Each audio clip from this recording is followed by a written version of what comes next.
What is up, everybody, and welcome in to SEC After Dark. I'm Jake Thomas with Stephen Willis, pretty much the only podcast for Ole Miss that you need to be listening to. And Locked on Ole Miss, and he's got like 1 billion subscribers now, something like that. And what about 10,000 shows under your belt? It's insane. What a run! It is pretty nuts. It's pretty nuts. A whole lot of fun though. I will say that. Absolutely. Mike Huseman right above me here. All season After Dark. He is killing it. Who'd you have this past week, Hughes? Most recent one was Florida International. Nice. Yeah. So, Go Panthers. Their Miami Vice uniforms are sick, by the way. He was wearing one of the originals. Nice. It was awesome. Yep. Nice. And of course, beside me here is Jeff Beecham. He's just a dude. I'm just here. Just a dude. And I'm Jake Thomas, Talk Live, Bama After Dark. That's where you can find me at. So, fellas, what's going on with this breakaway potentially happening with the ACC and Big Ten? Well, you want me to? Yeah, I will go ahead and start it off. It started about. I started talking about it about 2 or 3 weeks ago, and the Big 12 and the ACC, in a gambit to try and equalize funding, is trying to push this whole media rights pooling situation to where everybody goes into the same pot for media rights, and like they control the windows of what's going on and all of that. So Ole Miss made about $73 million a year ago. The highest paid team in the ACC made about 41. That was FSU. That's a $30 million difference. At the best guess of the Big 12, it comes out to $7 billion annually, which sounds really impressive. It sounds really great until you realize you divide that by 136, and that's $51 million a year. So that's about $20 million a year of a haircut that the Big Ten and the SEC would have to take. So obviously they weren't in favor of that. No. The SEC and the Big Ten wants the rules and the compliance and the way that the governing body governed to be actually modernized, and for them to take time to do that, they will not do that. So we are at an impasse to where the SEC is talking about governing themselves, which honestly they're not going to do, but they're going to talk about that right now. And you are probably 1 minute away from midnight away from an SEC Big Ten breakaway. And the question then becomes North Carolina, Clemson, Virginia, Kansas, those schools that are going to have a home in a major conference, do they come along? And there's a chance, I think 48 teams or something are on their own in the SEC, Big Ten, Super League, whatever you want to call it, Premier League of college football, probably within 10 years from where we are right now. It is really, really close and just teetering on a knife's edge. It sounded like Greg Sankey was kind of opposed to the whole thing. Are we just going to go random, or do you think he'll go along with it if the Big Ten wants to do it? Or? I think they will absolutely go along with it. Now, there has to be some posturing. It's like, hey, we will stick around if you will help us out and kind of do what we want and all of that. But at the end of the day, they had a meeting today where they talked, we'll do something a little bit different, do it on our own if we can't get it from the NCAA. And that's where we sit right now. The question just kind of becomes, what does it look like? Once they decide to enforce and govern themselves in the SEC, that's a breakaway from the NCAA coming. And then it's just a matter of what exactly you want this to look like, and you can kind of build it up. One thing I wonder about in that scenario, obviously the heavyweights will be the driving forces here, but your more pedestrian schools in the SEC and Big, your Mississippi States, Rutgers, Maryland, are these schools involved in that? Just because they're in the conferences now, do the heavyweights keep them around, or do they say, sorry, we need bigger brands? No, they will not do that for this singular reason. They do not want an 11, 12 game schedule of nothing but how they view haymakers being. You want Rutgers, you want Mississippi State, you want that on the schedule One team nobody talks about, I think, is a lock to be in this format is Boston College, because they're the only team in a major market up there. Yeah. That's a good point. Yeah. Well, I guess technically Rutgers is Tony Soprano's team. Yep. That's true, though. With the breakaway, you would be losing a lot of cupcakes, I guess, or whatever. I mean, your out of conference schedule would still be really difficult if you're only playing Big Ten or the big schools that come with you. Well, this is one thing that you need to look at as well. There is no problem with NCAA schools playing NAIA schools. You see that at the lower levels to where teams play NAIA schools. So if you can play outside of the NCAA, if you can play outside the NCAA, that means you can still schedule the cupcakes. That's a good point. And we've been wanting Notre Dame to join a conference forever now. This would be a way to get them to do it. They would be in the Big Ten tomorrow. Right. Oh, look who's on. Wow. Hey, guys. Straight from Naples, Florida. Look at that background. I was like, live from the kitchen. Yeah. Live from the bar area, actually. Yeah, ain't nothing in that. Nice. Cabinet looks like. So. Well, those are all glasses. All the good stuff is behind me. Gotcha. Most of it we drank it all. So. Stock. That's what it's for. Yeah, exactly. Yep. Went fishing today. It was great, man. Nice. Corey, we're talking about the SEC Big Ten breakaway. So, what's your thoughts on that at the moment? I kind of think it needs to happen. I'm all for that. I mean, I don't want the ACC and Big 12 trying to steal money from us because they can't make that money. Mm-hmm. It's just not. I think, Steve, you called it communism. Yes, it is. It is absolutely. It literally, the Big 12 plan is by the federal government taking a commission and control of the media rights and scheduling. It is literally the federal government taking the means of production, the textbook definition of communism. Yeah, so we don't want that in college football. So let's just go ahead and get our own league. Let's go 40 teams. Let's cap it at 40 teams. You have some, you can set up your own playoffs and your own, and I don't think they should cap it at 40. I think you should cap it at 48. And I'll tell you why in just a second. Okay. I'm on board with that number too, by the way. 48 is good for me. Yeah. 48 means every team gets into their NCAA tournament, whatever they have, and it sets up a nice crisp bracket. Like Ole Miss versus Michigan could be a first round game, which is replacing a 1 versus 16, but Ole Miss actually has a chance to beat Michigan as opposed to Michigan just running through. Yeah. Can we take can we tier this thing and bring a couple of group of 5 conferences with us and have them play their own set too, and just have them govern them too? That would be kind of cool. That'd be kind of It would be really interesting if you wanted to do it. They would never do it because of what it would mean, but have kind of a promotion and relegation like European soccer. You can set that up. That would be I'll take the Sun Belt. And some of those G5 teams that are in major cities, if you were playing the heavyweight teams, you would have good TV viewership. Yeah. I mean, if you're North Texas, South Florida, San Diego State, like if you're playing a heavyweight, people would watch those games. Mm-hmm. For sure. I mean, Georgia State would draw good. Kennesaw State would draw good because they're still in that footprint of Atlanta. Who else? What about stadium size, though, for those smaller schools? Would they be able to hold like 50,000 people? I just think they would need to be able to function at this level. They don't need 50,000 people. It doesn't matter if you play in a 30,000 seat stadium. That age is done. This is kind of a made for TV thing at this moment. I think it's more important that you can pay your roster. Yeah, you're right. Pay your roster, get as many good players as you can, make the stadium experience as best as you can for those that do go, and then go from there. If you can pay your guys. Hammond, what's your thoughts on it? The Super League? Yeah, the potential breakaway. Mm-hmm.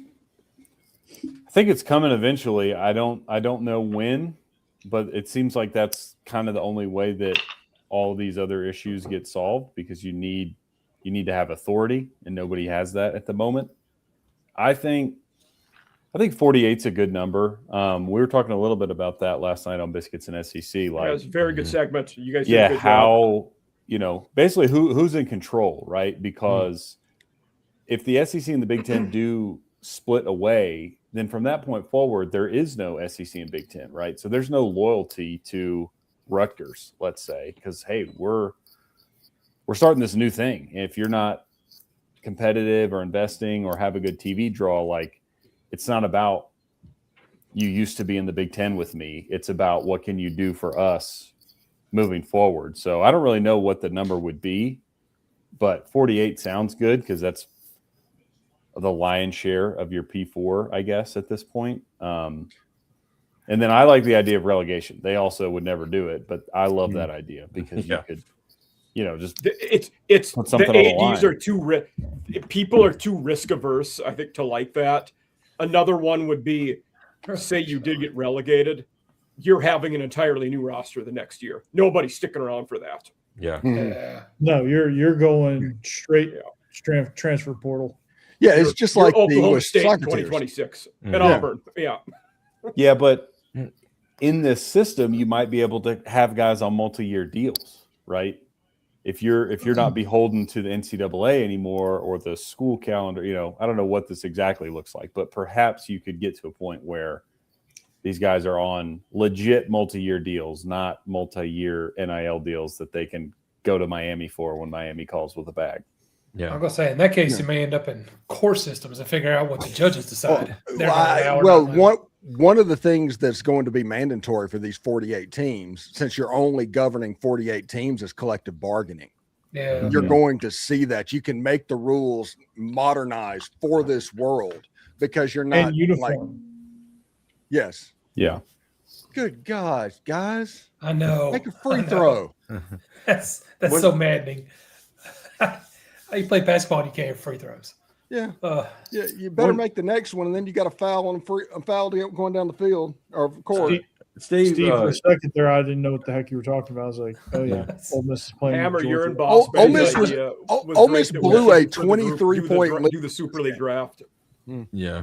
Oh yeah, that would. We could do a Super League draft, like a snake draft. And if we had 8 people, the NFL draft, 6 or 8 people, it lines that's up. That's getting crazy. I like it. I think that as it goes, every team from the SEC and the Big Ten will get in. They're going to be grand. That's like 35 teams, I think, 34 teams, something like that. It's an even number, so it would be 34, yes. 34. So you have 14 teams to find. You have Florida State, you have Clemson, you have Miami, you have Boston College, as Mike said earlier. I think you have Utah, BYU, Arizona State. Yeah, North Carolina, Virginia, probably NC State. Houston. But you're going to see, Kansas is definitely going to be in because they're going to try and corner the basketball market. Mm-hmm. I think teams like Ohio, Iowa State, Baylor, that'll be interesting. TCU and SMU. Yeah, I would think the DFW schools. I will also say, people are hating on them now. Texas Tech is in. Their financial power, they will not be left out. Yeah, they're going to get bought in, is what they. I talked with John Williams of Locked On Sooner. Yeah. Cody Campbell, who wants everything pulled, he will make sure Texas Tech gets a seat at the table. It might cost $1 billion, but he'll make sure that happens. One of the interesting things about this, if it were to happen, and Steve, you brought up within possibly the next 10 years. So let's just say it happens in 8 years from now. Will Greg Sankey still be the SEC commissioner, or will a new commissioner be one delegating all of this? Yeah, I hope not, because his 9-game Great conference question. schedule, his 9-game conference schedule thing, was one of the biggest mistakes that I can remember. It was set up around a system with automatic qualifiers. He caved to public pressure, did those in, and then all of a sudden you just added 8 losses to your team. His contract runs through 2028, so I don't know if he'll get extended or not. But so who would be the? He's 61 right now, so who would be the? He probably won't be there then, honestly. Right? They just hired especially somebody because from a professional league. Yeah, you'd have to get somebody pro because he probably just wouldn't want to take that on. Right. quit his job with the Predators. Hunter Yurchek could probably do it if we asked him nice enough. No. He would have to think about it. Oh God. Corey, stop. You need to find somebody that was in the top 2 to take the NFL commissioner Roger Goodell's job next, and hire the other one. It's probably an NFL GM. Mm-hmm. Yeah, Jerry Jones, or like a president. Jerry Jones. No, God, no. No. Yeah, I mean, if you look at like viewership or dollar signs, it's the NFL and then college. So in theory, whoever held this role, probably would be a very high up person from the NFL, because it's basically, the only sports job less powerful than the NFL commissioner. I wonder if Tony Petitti would leave his current job to do it. Realistically, he would make sense as Big Ten commissioner. A guy like that could do it.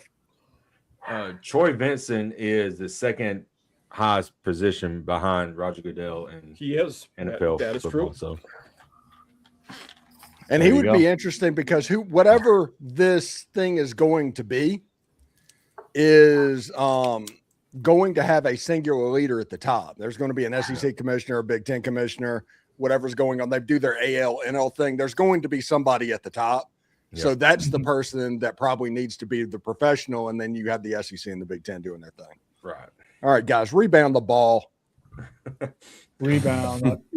Rebound. You got to rebound it. Yeah, we got Tennessee and Vandy in a 3-match. Mm-hmm. The 3-match is the third rematch. Just so you know. Did Gamecocks and Sooners tip off yet?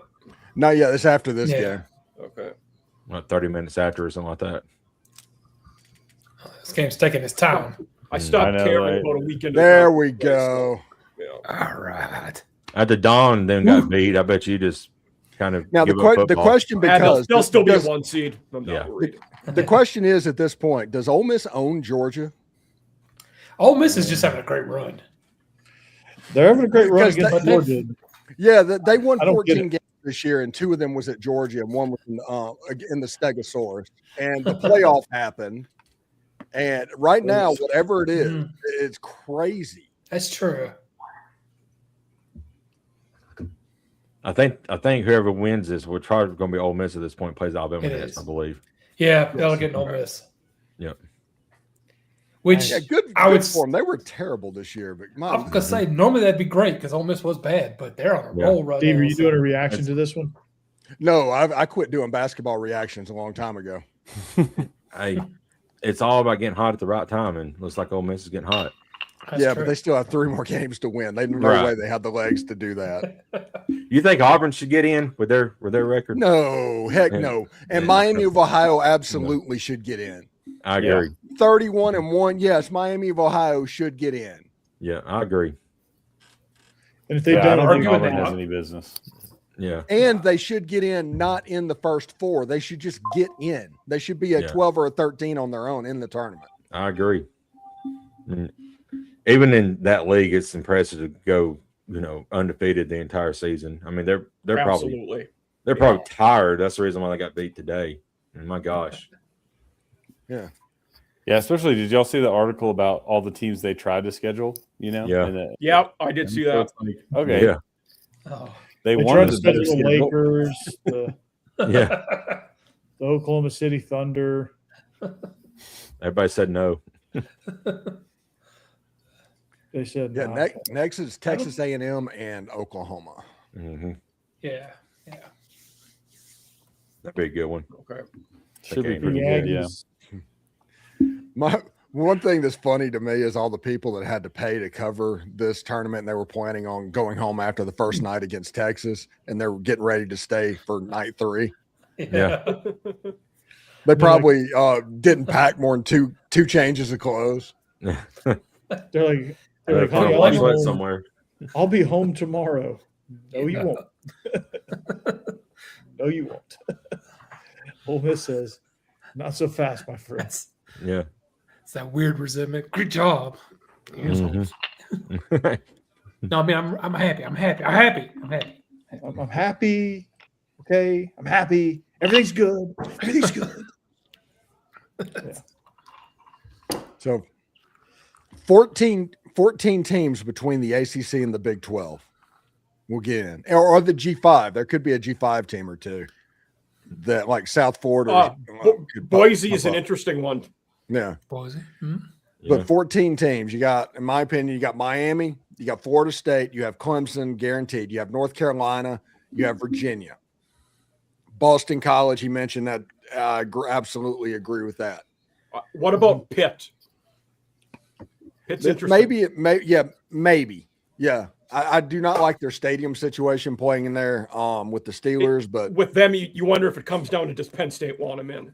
They typically have not gotten along with each other. Because they would have to get into the Big Ten if they're going to go. They're not coming to the SEC. Now, Notre Dame, that's a home run. They're absolutely in. So that was that. If you go to the Big 12, you have Big 12, you have let's go back there. Louisville's interesting because they're good at basketball and they're Kentucky's rival. Yeah. And they're so they could have a now with Brom. Yeah, they've had some decent football, Jeff Brom. Yeah. If you let in West Virginia, you got to let in Pitt. And then what about Vitek? Yeah, they have to be in. This is all interesting stuff. Mm-hmm. Right. What if the SEC says we'll go it along, we'll take all the Big 12 and all the ACC with us, and we'll leave out the Big 10? Ooh. That would be hilarious. That would be funny. That would be crazy. I don't know that it would be a good idea. SEC though. Yeah. Yeah, I mean, you wouldn't nearly have make enough money, but I mean, I could see something like that happening at the last second. It's like you find out, like the Texas and Oklahoma coming to the SEC. It's like, what? They're doing what? Yeah. Yeah. So, yeah, Ole Miss back-to-back wins in the SEC tournament after 4 conference wins this season. So, that's impressive run so far. They're playing really good defense, and if for some reason Alabama is cold, from the outside, it could get weird. But Alabama has the ability to score so quickly. Yeah, it's ridiculous. They run them down the court.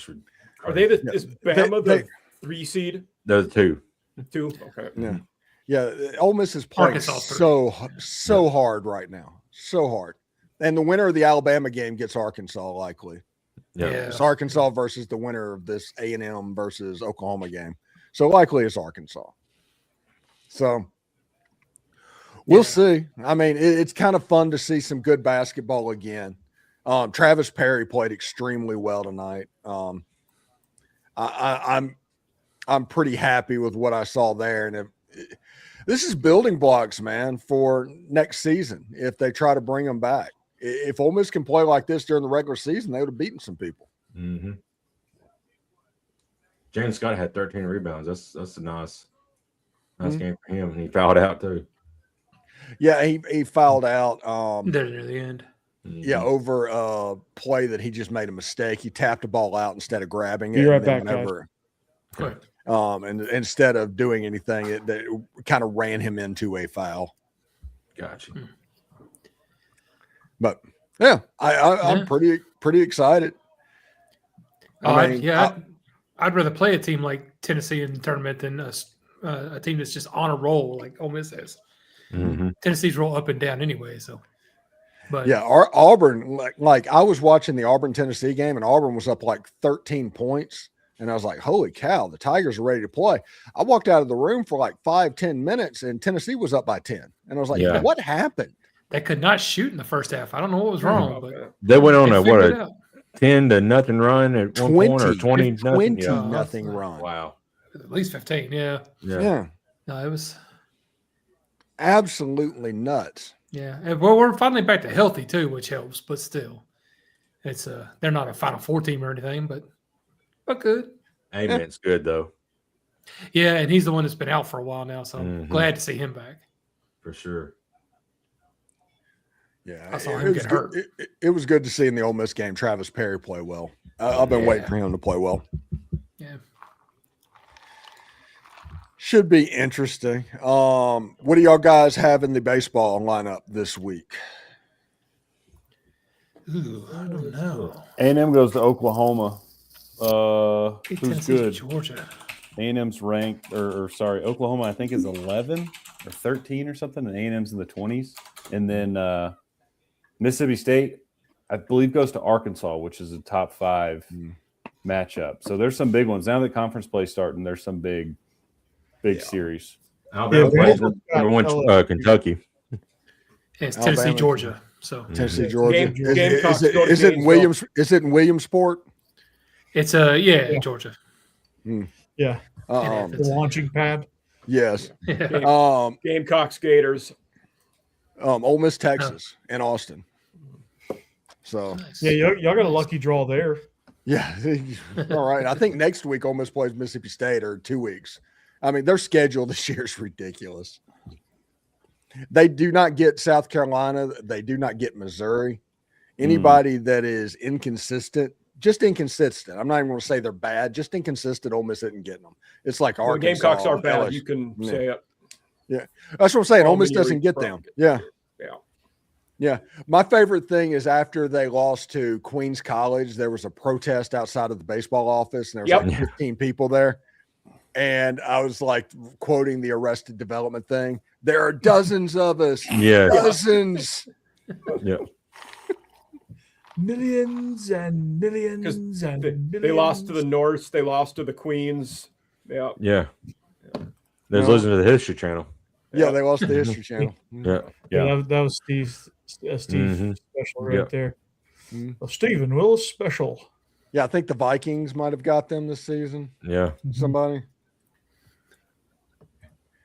All they need is the Mongols, and they're good. Yeah. My favorite part of the Ole Miss Georgia game was the Georgia player getting fouled on his side of the court, slinging it up towards the basket, and tried to claim he was shooting. That was my favorite part of that game. That's what we teach him over there, Steve. Yeah. Know that? Might as well give it a shot. You miss 100% of the shots you don't take. Well, Michael Scott, Wayne Gretzky. And Corey Burton. Hey, Athletes Forum podcast. I had a nice crossover with Brandon Olson of Locked On Gators. If you want to check that out. Cool. watch it. It was a good episode. Yeah. What was it about? Talk to me. It's about all the changes, the new eras for both sides. You know, they're Florida and Vandy are back on the schedule. So, you know, I question John Sumrall's decision-making ability after this. I know where you're going with this. Mm-hmm. The honeymoon. He said, okay, his wife's 40th birthday was over spring break, and their 15th wedding anniversary was over spring break. And he said they were planning to go to Italy, but now they're not going to Italy because he doesn't have time. He has stuff to do. I'm too busy, is what he said. Yeah, I'm too busy. And I was like, okay. So what you're saying is you don't want 15 to turn into 20.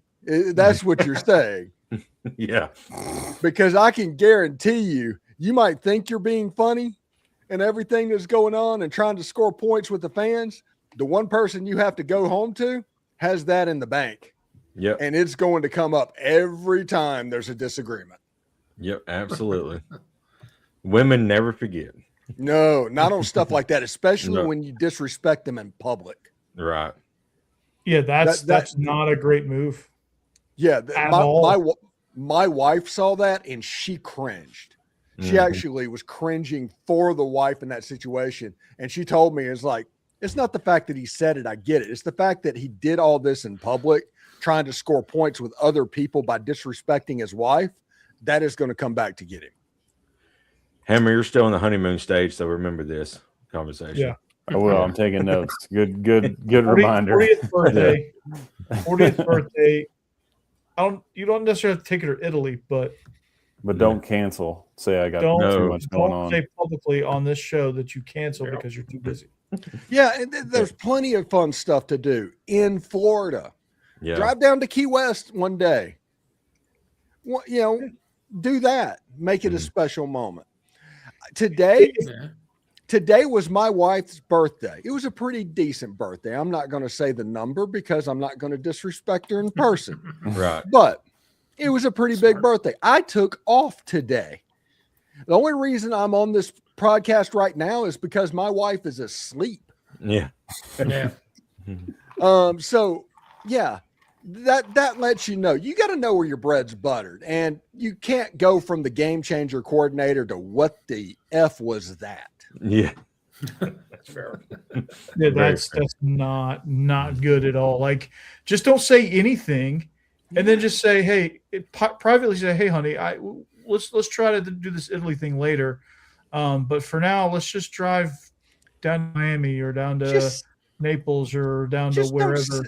She might understand it. She might have not wanted to go anywhere with what's going on. Don't mention it in her press conference. You don't need that to win points. You don't. No. Yeah, true. It's nobody's business if you're going to Italy. Now, Italy's nice. I lived there for 2 years. Mm-hmm. It's wonderful. But you don't have that. Me and my wife have made plans to go back to Italy 3 times. I've never talked to other people and said, hey, the Locked On Ole Miss podcast, we were going to go to Italy, but I got stuff to do. We're going to build this brand. No, that's stupid. Ole Miss is making a playoff run. I can't be going to Italy right now. Yeah. I know we said we'd go. Trinidad, man. We can't go to Italy. Oh, by the way, did you see that the Ole Miss lawyers put in an addendum to the case that just went in? Oh, he was apparently a finalist to be the EA Sports cover boy for College Football 27, and they had to go a different direction because of the NCAA eligibility thing. I did see this. Yeah. Yeah. So he's suing for damages. Yeah. Nice. Yeah. And he deserves to, because that would be an honor. I don't care how the season goes. That is something that you can talk about forever. Do you think Marcus Mariota, when he was the college football cover boy way back when, he still mentions that? Mm-hmm. That's still an important thing to him. Yeah, this got stolen from Trinidad by the NCAA to score political points in Washington, D.C. No real thing about it. You cost him a cover shot of EA Sports college football. Mm. Brutal. Wow. Can't be doing that. Mm. Can't be doing that. So when are you heading back, Corey? I'll be back in town Sunday afternoon. Okay. So you're leaving Saturday morning? Yeah. That's what I was supposed to be there. 2-day drive for us. Yeah. Mr. I got to go have procedures again. It's totally inconsiderate. Turns out, I thought God and I were close, but apparently we're not. He don't like me as much as I thought. Yeah, you need to tell your doctor, if you're going to do something, do it right the first time. Yeah, it's a fun conversation. He just says, everything we just did, we're going to do it all again. It's like, dang. Mulligan time. Not confidence inspiring. I'm going to be honest with you. What he just did is he snowmaned the first hole, and he walked back up to the tee box to start over. Yeah. Mm-hmm. Screw this. Just why'd it have to be my tee box? You see images all the time of like procedures going wrong, and they leave a scaffold. No, we're not doing that. Yep, not doing that. He was happy right after doing it. Thought it all went great, but apparently not. So whatever. It'll be fine. You're good. Yeah, the fact that they are taking time to do this as opposed to just trying to figure out what's going on like they were, that's actually a good sign. Yeah. But it is kind of a pain that you still have to do it. Now, Monday or Tuesday, it's basically have you ever seen like ER when they break out the paddles and go clear?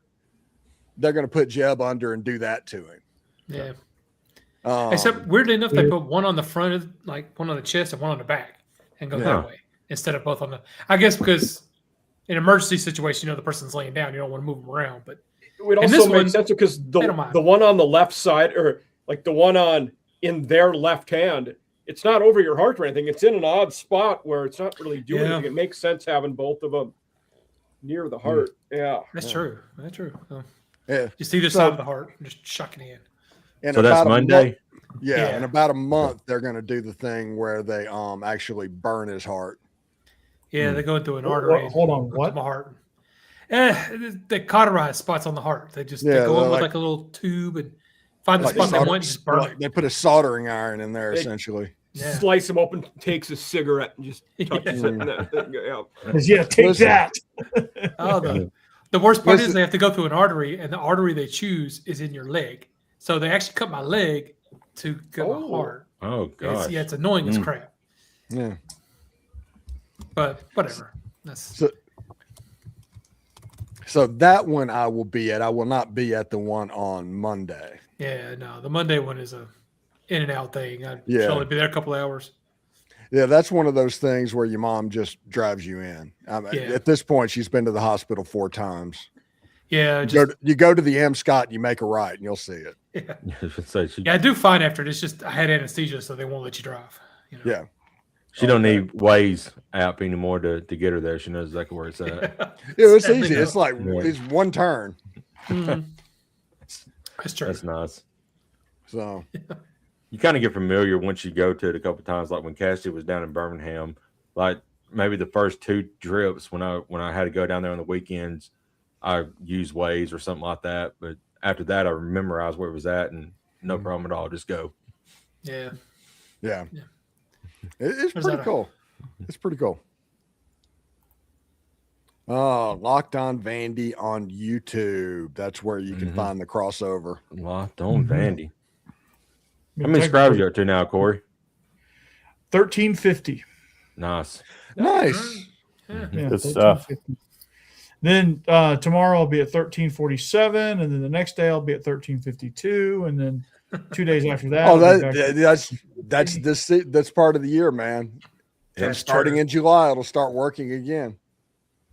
Yeah, it will. But this part of the year is the off seasons where you make money, and the off season where you find new stuff that works. Like me, for instance, I am changing the structure of my show every day to try and find something that works. With what's going on, I've probably cut 45 seconds off the intro going in. So yeah, this time of year is about finding stuff that works for me. Well, like your intro after the video or your cold open? The intro after the intro. Like today on the show, we talk about this, and this. As opposed to a paragraph of what's going on in each story. It's real quick. Boom, boom, boom. And you get to I moved some stuff to the start of the second segment and all of that. So the structure of the show changes. So next year by football season, it should be like a well-oiled machine. Yeah, I got to figure out the structure of the week for football season with the extra shows. So I got to figure out how I'm going to structure my week now. I think I'm just going to turn off. I think I'm just going to put my camera off and just let Jeb talk. What I do is Monday I talk to John Forcade. On Tuesday I do a live show for 30 minutes. On Wednesday I talk to Bill Flowers. On Thursday's SEC Squad, and Friday is Michael Katz, and that is my second show all week. And then I do normal shows as it goes. Yeah. Do you do many crossovers in season? In season every Thursday during the regular show is a crossover. Yeah, so we film it either after Squad or after on Wednesdays. Occasionally we film it. Occasionally we flip Thursday and Friday, depending on schedules. No, I don't. I've done it. I like the pregame was a fun show. I like doing that. Friday is always why Ole Miss wins. Thursday is the Know Your Enemy show. Wednesday is a grab bag show. Tuesday is keys, and Monday is one last look back and gambling lines. Nice.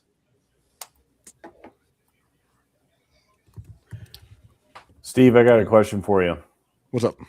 I saw you mixing it up with some LSU folks on Twitter. What? Can you explain what's going on with this lawsuit against LSU? Oh, it's fantastic. Yeah. It is LSU's worst nightmare right now. But awesome. I do think that everybody needs to do this. This needs to be the standard operating procedure of everybody. Yep. LSU is being sued by a political reporter and a couple of lawyers to get access to how much is getting paid to athletes in rev share and determining how much public money is involved in that. So basically what this is just a roster of how much everybody is getting paid. I mean, shouldn't that be a Freedom of Information Act if it's public money? It is, but they're trying to do something a little different, and they're going to play because they are so secretive about that, because the system is broken. If they have to do this, you're going to see a junior. Let's say, I do not know these numbers. I'm just making up numbers right now. But let's talk about a junior linebacker, Santarin Perkins at Ole Miss. Let's say he is making $1.2 million. Well, the edge they just recruited is likely around $2 million. So when those numbers come out, the junior is going to see that the freshman's making a bunch more money and not even playing. What do you think is going to happen then? All right. Right. Yep. Yeah, that is the reason it's a big deal. That's the reason LSU fans are being extremely weird about all of this. And they're like, hey, you should we'll see if you're smiling when Ole Miss, if this happens to Ole Miss. It's like, I'm in favor of this happening to everybody. This is the next phase of the evolution of it. But it is absolutely hilarious that it's happening to you, because we know what Lane does. We know how he operates. It is very funny.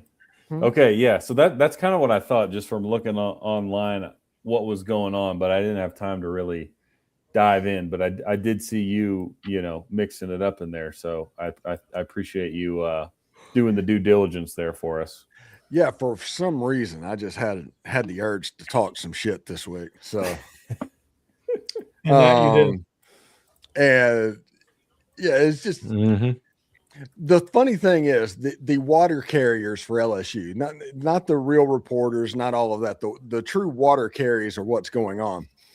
They're working overtime right now. You're trying to gaslight that Lane Kiffin did not do something wrong by going to LSU. They're constantly trying to fight that. They wouldn't let him poach the playoffs. Oh my goodness, Ole Miss. Mean old Keith Carter picking on Lane Kiffin. They're playing that game. They're all of this other stuff's going on. Man, they're busy at the moment. The water carriers are. Well, it's not the leaving. Leaving in itself was okay. It's the way it went down. Yes, right. Exactly. Yes. That's how it always works with him. Yeah. And everybody said, okay. In the middle or at the beginning of November, Lane Kiffin, everybody knew it was ironclad. You can either coach in the playoffs or you can coach somewhere else, but you can't do both.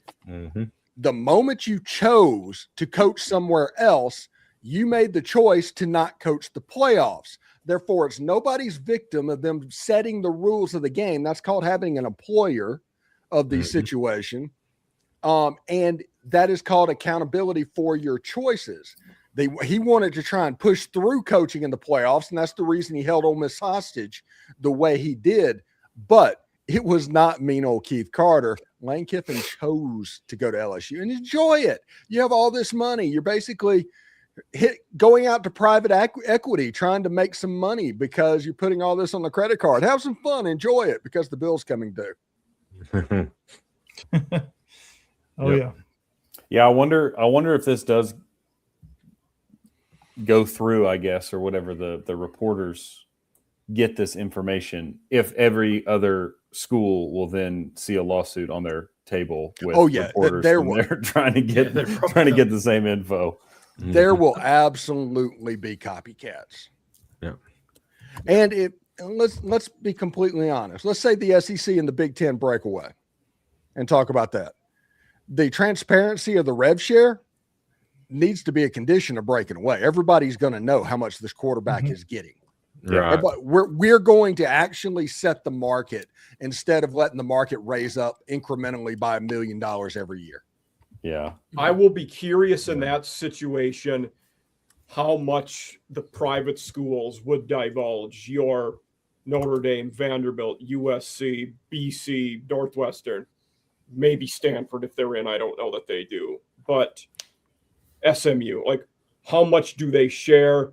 Do the other schools force them to sign that you will share this if you're going to be included. They'd have to. I think it should be in the membership contract. Yeah, I agree. Force them into it. And people like Notre Dame and SMU, they just want to be a part of the party, so they'll sign whatever you put in front of them. Yeah. Notre Dame's like, what? You want us to be? Okay, we'll sign wherever you need to. Yeah. The two that I'd be worried about is Northwestern and Vandy, because they know they have a seat at the table. Yes. Yeah.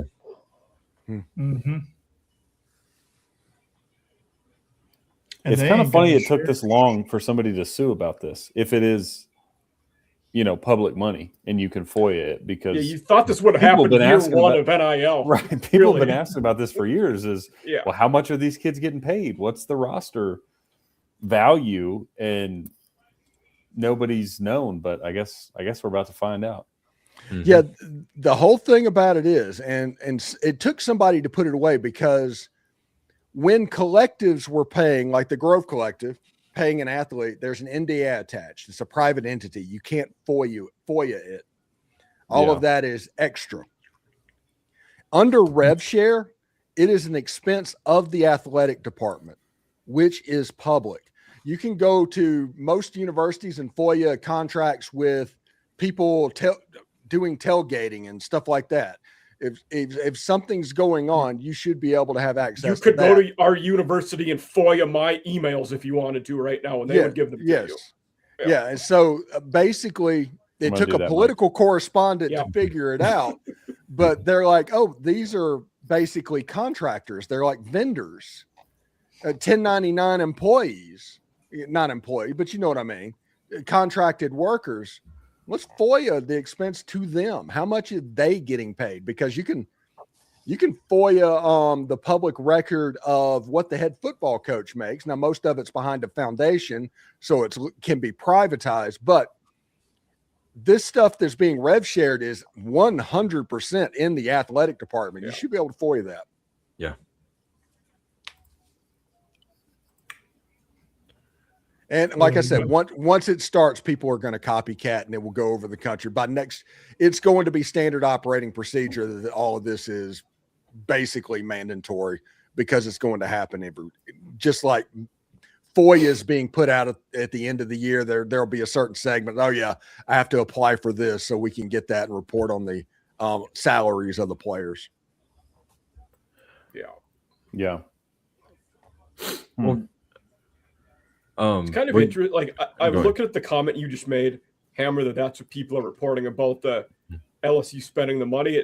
It's interesting to me. Out of all of the rules we basically figure were broken with tampering and everything in the last couple of years, the one that nobody talks about is, well, there's supposed to be like the $20 million limit.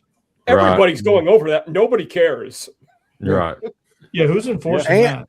And the governor of the state the governor of the state of Louisiana sent the president of LSU to Smash Sports. That's the competing Save College Football task force that's being put together by a private equity firm. It is trying to get more money. That's how I think that they're putting stuff on the credit card right now, and there's more of a financial crisis than we know. Wow. Yeah, it's getting wild. Mm-hmm. So in that case, will Louisiana uptick their taxes to make everybody pay for it at that point? Oh, potentially. They're all ticked off because Mississippi's trying to make NIL deals tax free. I love it. Yeah. And Louisiana's like, oh, we're going to fall behind. It's like, it's a football game. The state income tax for Mississippi is going away. This is a very temporary thing.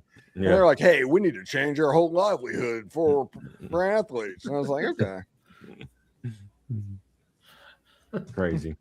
Yes, Travis B. So Saban didn't make any progress the other day when he went to the White House. Right. Yeah. That was the biggest clown show. That was the biggest clown show and a pep rally essentially for the SCORE Act. That's all it was. Mm-hmm.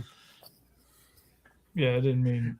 And Trump said, we need to go back to like 2008, the way it was. And I was like, oh, my goodness. Your idea of putting – okay, buddy. Yeah, he said he was going to put out another executive order and get everything straightened out. Yeah, that'll work.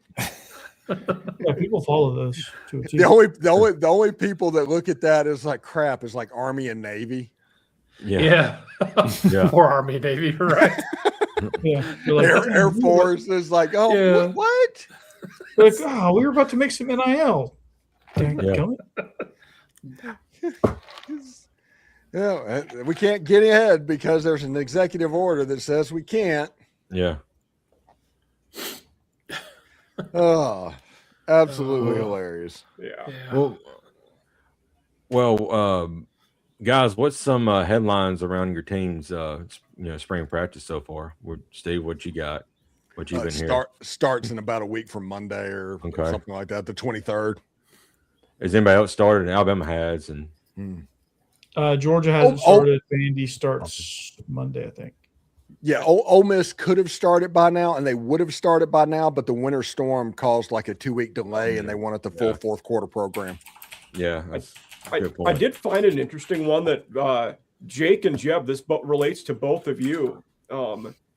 This one just On3 put this one out within the last couple of days, but it was QB battles watch. Both, obviously, Bama and Tennessee both on there. Yeah. Is Ryan Staub really in for the job, Jeb? I hadn't heard his name as much as McIntyre and Brandon. If he wins, then we're in a bad shape. Although, I mean, I said the same thing about why am I blanking on his name? The guy who just won last year. Aguilar, yes. Aguilar, yeah.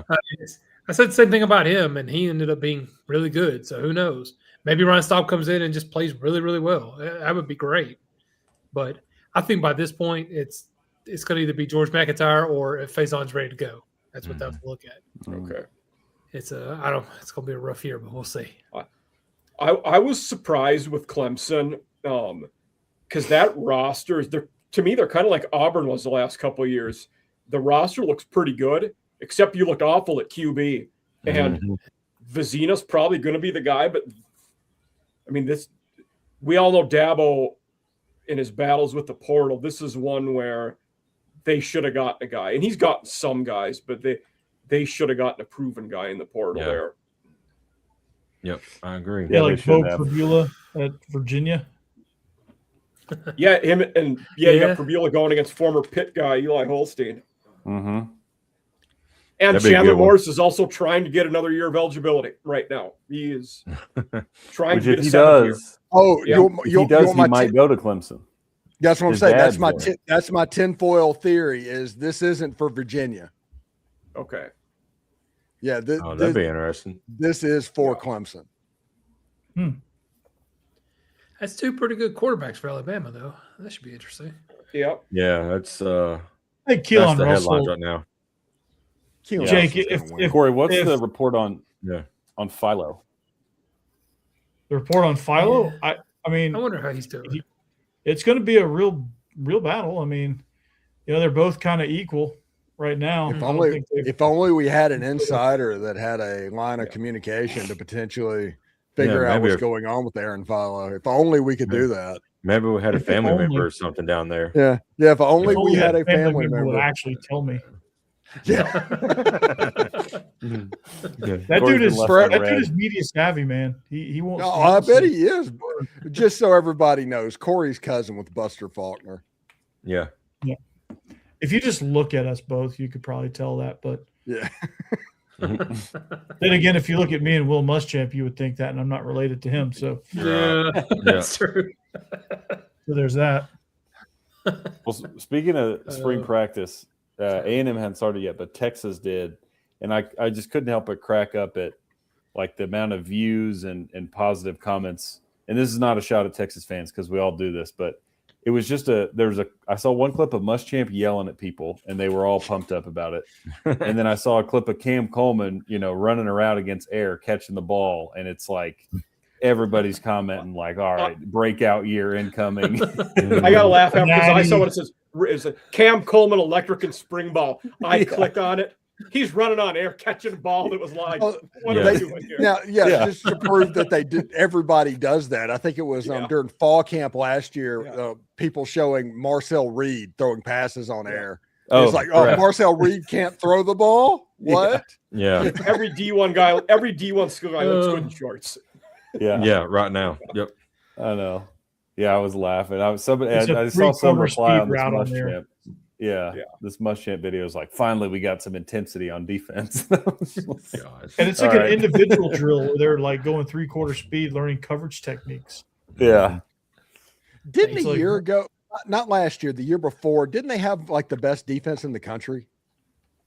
Yes. Yeah, when they ago, they were. Yeah. So when why they went are they to the saying semis. final? Yeah, finally. Oh, we finally put it together. Yeah. The same guy was calling the defense, right? Yeah. Yep. Yeah, Paul Kwiatkowski. Yeah.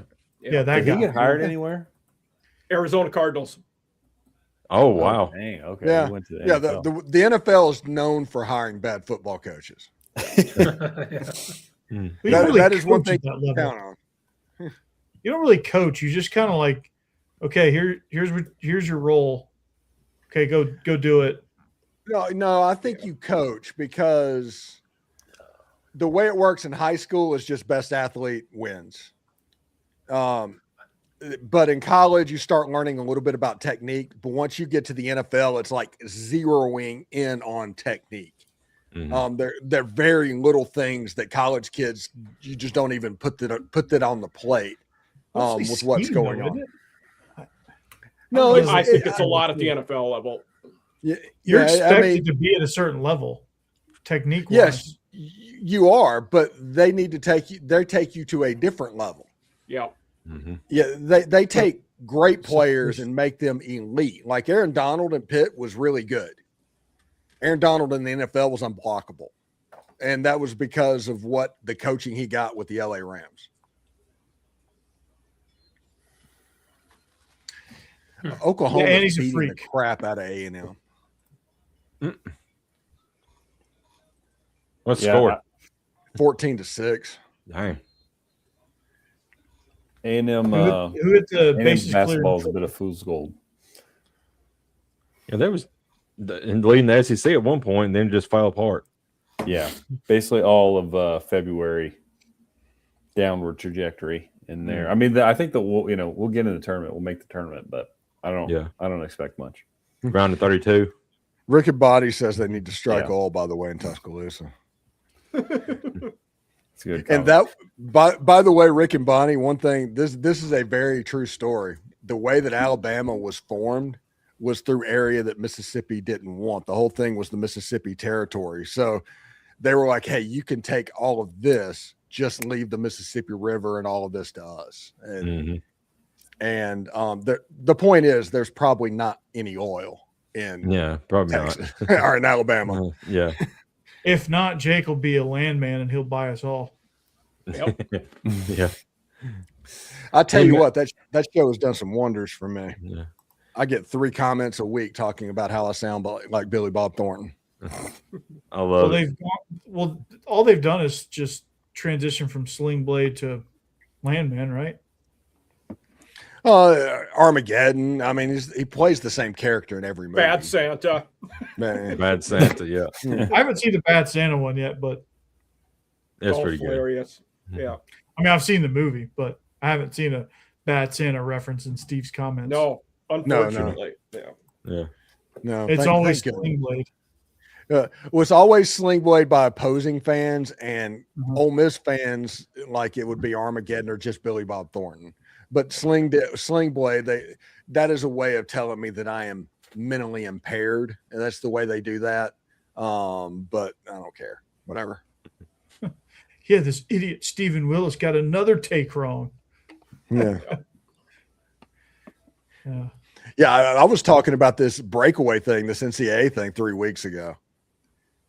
And and now everybody's like, whoa, what's going on with this? And you go through and look at all my stuff, man. There's receipts for days of what's going on. Real quick before we get off, I posted something in our chat today, and I don't know if anybody saw it, but Mike, you may know what's going on more than we do. But what's going on in Chapel Hill when that, the previous quarterback said that they're having issues. He wasn't going to go to the game this year. Was it Marquise Williams, something like that posted that? That could just Gio be. Lopez was the only QB that left that I will be honest, like I have zero idea what you're talking about. Yeah, nobody, everybody, of course, is like, Grog, what's going on? Of course, Grog don't know half the time anyway. I have no idea. Yeah. So that's something to keep an eye on, because I haven't heard anything besides that post today that I saw. Yeah. I know Lopez, the QB they brought in from South Alabama that was really good there, he transferred to Wake Forest because his old coordinator is now Rob Ezell, the guy that did the Nick Saban impersonation. He's the OC at Wake Forest now. Oh, wow. Oh, that's great. That is great. I forgot about that. Mm-hmm. Yeah. That's pretty wild. And Max Johnson has his 7th year of eligibility too, a former he was A&M, North Carolina. Now he's going to Georgia Southern. Yeah, LSU. He's going to Georgia Southern. Wow. Yeah, he played against Ole Miss at LSU and at A&M. Mm-hmm. And Jake, his brother, the tight end, is transferring to Auburn. Oh, wow. And that will be his 3rd school. I was always surprised he didn't do much at UNC. I mean, I guess they've been a complete wreck, but he had a decent year at A&M before he left. Like, I think he's got a little bit of juice. I could see him doing something for Auburn. Auburn brought in 2 good tight ends, him and then Arliss Boardingham, who was good at Florida, was at Bowling Green last year, hurt the whole year, didn't play a snap. Now is transferring to Auburn. Well, you got to wonder who's running that team there at Chapel Hill, whether it's Bill Belichick or Jordan. So yeah. And now Bobby Petrino's the coordinator. Yeah, Bobby Petrino's our coordinator. So it's just a clown fest up there right now. They're going to cheer competitions. That's what they're doing. They're scouting time at the cheer gym. Right. Yeah. Oh my God. If things don't go right for them this year, I think year 2 could be it for Bill. Oh yeah, for sure. It may be. And I think it would be framed as I'm going to retire. I don't know that they would publicly fire him. I think it's, hey, buddy, do this or else, and he would do it. Yeah. Corey, we're past 2 minutes. Yeah, 2 minutes, Corey. Oh, 2 minutes. All right. Well, thank you for watching SEC After Dark, coming to you live from Naples this week. I shall be returning home this week, so I'll be back to normal, whatever normal is, next week, and that'll be great. Mike Huseman, off-season After Dark, just absolutely crushing it, and he'll be back on Locked On Vandy, be back next week as well. Hammer, one half of Biscuits and SEC. The other is Boss Man Not Pictured. He's in the little Not Pictured like you see in the yearbook. Biscuits and SEC just continue to, absolutely steamroll the competition. So glad you're with us. Jake Thomas, your double shot of Alabama. For now, that I don't know if he's going to rebrand or not, but for now, it's double shot of Alabama, Bama After Dark, and Tide Talk Live with Stacey Blackwood. Almost blanked on that for a second, dude. Jake, if you're an Alabama fan, you want to keep up with this quarterback battle, go check out Jake. He'll give you all the answers, all the insight on that. I think it's going to be Keelan Russell. That's who I think it's going to be. All right, that's my prediction. I don't know if we're going to know that prediction until week and I'm on Mac on that one. Yep. Yeah. So it's definitely Mac. Okay. Jeb Beecham. He's a dude. I think you could start a vast array of podcasts at this point. Medical dramas, movies, medical dramas. Any Taylor Sheridan themed podcast, whatever you want to do, the 1883, 1923 Goated Beards, which 1923 was essentially a snuff film. I'm still angry about that. Yeah, me too. Yeah, that was, I watched, I was like, oh, yeah. It's like, what are you doing? What are you doing? There's so many storylines you could have followed, and you went there. And that was Stephen Willis. Real quick, did y'all see the Titans uniforms released? Yes. No. Yes. I saw they released. I've not seen them officially. Mm-hmm. I need to look. They are not the Houston Oilers. They are very inspired by the Houston Oilers, and they look really good. Good to know. And that's Stephen Willis. He is the most watched Ole Miss podcast out there. I about said he's the most watched Locked On Ole Miss podcast. Like there's multiple of them, but he is the most watched Ole Miss podcast out there. Be sure to check him out. I think he's up to like 17 billion subscribers. I think he just surpassed Pitbull on the all-time streaming list. So you're in good hands there with Locked On Ole Miss. I'm telling you, now you're going to have Miami fans in my comments. Hey, you need them all, man. 17 billion, you get them all. I'm sure some Boise State fans are going to jump in because I think we talked about Pitbull on the most recent offseason After Dark because FIU's Pitbull Stadium. Yeah, exactly. True, they are. Yeah. Oh. Is that the first stadium named after an artist? Yeah, he paid the naming rights for. Yeah. Technically, Marshall Stadium is named after an opera singer from like the 40s, if we're counting them as artists. So, yeah. So not the first. Got it. Yeah. Got it. Hey, here you go, Corey. Oh, those are sick, I like those. Mm-hmm. Those are sick. I like the crest. It's so simple. Are the helmets staying the same, just different colors? It's the Tennessee Titans logo without the flames. So it's just the flag circle with a T. And yeah, there you go. Mm-hmm. It's the TriStar crest with the T. And then is it what you said? It's white helmet? White helmet, white face mask. Those are sick, dude. Those are absolutely filthy. I love the freaking blue jerseys. Yeah. Those are guitar strings on the sleeves, right? Probably. That good grief, that would make sense. Yeah. Yeah, that sounds about right. Okay. Tyler Rowland is very pumped up about that. USA base, the USA World Baseball Classic better get their act together. They should also them not be. Yeah, they got Canada. They got Canada tomorrow. So yeah, no pressure. All right, we're gonna get out of here. The good news is, I think the Italy game was fixed because now USA versus Japan is set up on different sides of the bracket. Oh, makes sense. Makes sense. Shohei versus the United States in the finals. So, okay.